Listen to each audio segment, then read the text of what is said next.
యెషయా 40:31. యెహోవా కొరకు ఎదురు చూచువారు నూతన బలం పొందుదురు, వారు పక్షిరాజు వలె రెక్కలు చాపి పైకి ఎగురుదురు, అలయక పరిగెత్తుదురు, సొమ్మసిల్లక నడిచిపోవుదురు. మేఘాలు వర్షాలు పడుతున్నప్పుడు గెద్ద ఏం చేస్తుంది తెలుసా? వర్షాలు పడే మేఘాలు పైన మేఘాలు ఉండవు కాబట్టి మేఘాలు దాటుకొని పైకి వెళ్తుంది. అంతరిక్షంలో అది తిరుగుతూ ఉంటుంది, అంటే మేఘాలు పైన, దాని మీద వర్షం పడదు. వర్షం అంతా కింద పడుతూ ఉంటుంది, మేఘాలు కిందే, మెరుపులు, ఉరుములు, వర్షము, భారీ వర్షము, కుండపోత వర్షం వస్తూ ఉంటుంది. కానీ గ్రద్దలాగా పడిపోకుండా ఏం చేస్తుంది? అది ఆ మేఘాలు దాటి పైకి వెళ్ళి చక్కగా ఆ గాల్లో ఎగురుతూ ఉంటుంది. దేవుని బిడ్డలారా, శ్రమలు, శోధనలు, కారుమబ్బులు కమ్ముకొని అవి ఉరుములు, మెరుపులు వలె నీ మీదకి వచ్చినప్పుడు దేవుని దగ్గర ప్రార్థించి దేవుని కొరకు ఎదురు చూస్తూ మొరపెడుతున్నట్లయితే ప్రభు నిన్ను అక్కడే ఉంచడు. ఆ స్థితి నుండి పైకి తీసుకెళ్ళి పైన ఆత్మీయ ఆనందమును, ఆత్మీయ సంతోషాన్ని ప్రభు నీకు దయచేస్తాడు. అందుకే పక్షిరాజు వలె రెక్కలు చాపి నువ్వు పైకి ఎగురుతావంట. పక్షిరాజు అన్నప్పుడు 3 కానీ 4 నెలలు ఈగల్ అడవిలోకి, కొండల్లోకి వెళ్ళిపోతుంది. దూర ప్రాంతానికి వెళ్ళిపోయి ఒంటరిగా కూర్చుంటుంది. ముందు తన ముక్కుతో ఉన్న ఎంట్రుకలన్నీ పీకేసుకుంటుంది. దానికి ఉన్నటువంటి ఈకలన్నీ కూడా ఏం చేస్తుంది? పూర్తిగా తొలగించుకుంటుంది. తనకున్నవన్నీ పీకేస్తుంది. ఈ పాత బ్రతుకు నాకు వద్దు అని తొలగించుకుంటుంది. తర్వాత పాత ముక్కు కూడా వద్దంట. ముక్కుని వేసి కొడుతుంది. దేనికి? రాయికేసి కొడుతుంది. కొట్టి కొట్టి కొట్టి అది చిట్లిపోయి ముక్కు కూడా ఊడిపోతుంది. ముందు కొన ఊడిపోతుంది. ఇక తినడానికి అవకాశం ఉండదు, లేకపోతే తినలేదు.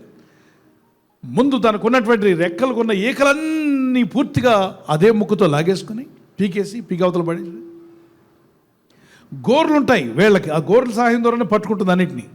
ఆ గోర్లు కూడా పీకేస్తుంది బలంతో. గోర్లు పోయాయి, దానికి ఉన్న వెంట్రుకలన్నీ, రెక్కలకున్నవన్నీ ఊడిపోయాయి. ఇక ఉన్న మిగిలిన ముక్కు, దాన్ని కూడా రాయికేసి కొడుతుంది. మొత్తం అన్నీ పోయాయి. పాతవన్నీ పోగొట్టుకొని ఈ 3 నుండి 4 నెలల వరకు ఎదురు చూస్తుందట. దేని కొరకు తెలుసా? క్రొత్త ఈకలు రావాలని, క్రొత్త రెక్కలు రావాలని, క్రొత్త ముక్కు రావాలని, క్రొత్త గోర్లు రావాలని, నూతనంగా మారాలని ఆ దేవుడు పెట్టిన శిష్టాన్ని అది అంగీకరించి అలా కూర్చొని ఎదురు చూస్తూ ఉంటుందట. తిండి కోసం పరిగెత్తదు. ఉపవాసం అనండి గట్టిగా, ఉపవాసం. సృష్టికర్త అయిన దేవుడి వైపు ఎదురు చూస్తూ, అయ్యా నాకు కొత్త గోర్లు కావాలి, నూతన బలము కావాలి, నూతన శక్తి కావాలని. తర్వాత ఆటోమేటిక్గా నూతన వెంట్రుకలు వచ్చేస్తాయి. దానికి ఉన్నటువంటి ఈకలన్నీ నూతనంగా రెక్కలు వచ్చేస్తున్నాయి. తర్వాత ముక్కు కూడా పెరుగుతుందండి. తన ముక్కు, గోర్లు కొత్తగా వస్తాయి, శక్తి పొందుకుంటుంది. 3 నుండి 4 నెలల తర్వాత అది రెక్కలు ఆడించగా పైకి ఎగరగలుగుతుంది. ఇంతకుముందు లేని నూతన బలము, నూతన శక్తి, నూతన ఆరోగ్యంతో అది ఎగురుకుంటూ మళ్ళా ఆహారం తీసుకోవడానికి వచ్చేస్తుంది. ఇది పూర్తిగా పాతది గతించిపోయి ఏమైపోయింది చెప్పండి? త్వరగా క్రొత్తగా మారిపోయింది. మీరు ఎంతమంది బల్లి తనకున్న పై చర్మాన్ని విడవడం చూశారు? పాము కుసం విడవడం చూశారా? పాము, జంతువులు పై చర్మాన్ని వదిలేస్తున్నట్టు దేవుడు మనల్ని పాత హృదయాన్ని వదిలేయమంటున్నాడు, పాత మనసును వదిలేయమంటున్నాడు, పాత క్రియలు విడిచిపెట్టమంటున్నాడు, పాత బతుకును వదిలేయమంటున్నాడు, పాత స్నేహాలు కూడా వదిలేయాలి. అడగండి ప్రతిరోజు, ప్రభువా నా జీవితంలో నేను పైకి రావాలని ఆశపడుతున్నా చేయతే. నేను ఆశపడుతున్నా మీరు పైకి రావాలని. వ్యాపారంలో పైకి రావాలి, ఆత్మీయతలో పైకి రావాలి, విశ్వాస జీవితంలో పైకి రావాలి, ప్రార్థనా జీవితంలో పైకి రావాలి, భక్తిలో పైకి రావాలి, పరిశుద్ధతలో పైకి రావాలి, సంపాదించుటలో పైకి రావాలి, దేవుని సేవకిచ్చుటలో పైకి రావాలి. పైకి రావాలి అనే కృప దేవుడు మీకు అందరికీ దయచేయును గాక. మీ పిల్లలకు దయచేయును గాక.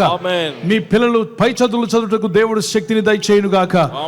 ఎవరెవరైతే పడిపోయి ఉన్నారో మీ జీవితంలో, దేవుని కొరకు ఎదురు చూస్తున్నారా, దేవుడైన ప్రభు రెక్కలు చాపి పైకి ఎగిరి అనుభవాన్ని నీకు, నీ కుటుంబానికి యేసు నామములో దయచేయునుగాక. ఆమేన్. ప్రార్థన చేసుకుందామా? నీ ప్రజలకు నూతన బలం పొందే అనుభవం దయచేయండి. వారు ఏ స్థితిలో ఉన్నా బలహీనులకు బలమునిస్తాను వాగ్దానం చేస్తున్నావు. కృంగిపోయే వారిని లేవనెత్తన్నావు తండ్రి. పక్షిరాజు వలె పైకి ఎగిరి అనుభవిస్తున్నావు. వారన్ని రకాల పరిస్థితుల నుండి వారు పైకి లేపబట్టుకు సహాయం దయచేయండి. వారు ఆ ప్రమోషన్ మీ యొద్ద నుండి పొందుకోవాలి. హెచ్చు నీ యొద్ద నుండి వస్తుందని, ఘనత మీ యొద్ద నుండి వస్తుంది. రెట్టింపు ఘనతనిస్తాను తండ్రి, నీకు స్తోత్రాలు చెల్లిస్తున్నాను. ఈ రాత్రి నెమ్మదితో పండుకొని సురక్షితంగా కాపాడబడినట్లుగా నీ అగ్ని కంచి వేసి మమ్మల్ని కాపాడండి.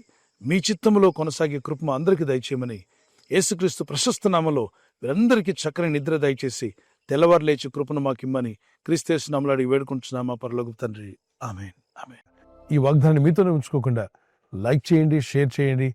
అనేకులు ఈ యొక్క ఛానల్ సబ్స్క్రైబ్ చేసుకోమని తెలియపరచండి. సబ్స్క్రైబ్ చేయని వారు కూడా సబ్స్క్రైబ్ చేయండి. Good night. God bless you.